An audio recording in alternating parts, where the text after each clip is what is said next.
చాలండి ఇంకా మీ చలవా, పుట్టిన ఫలమే లేని కన్నీటి బొట్టుకు పసుపు తాడు కట్టి నుదుట బొట్టు ఎందుకు?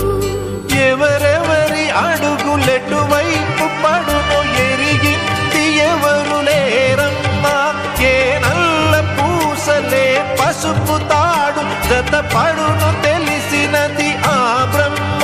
విధి చేతిలోని పావులం ఎదురాడలేని జీవులం.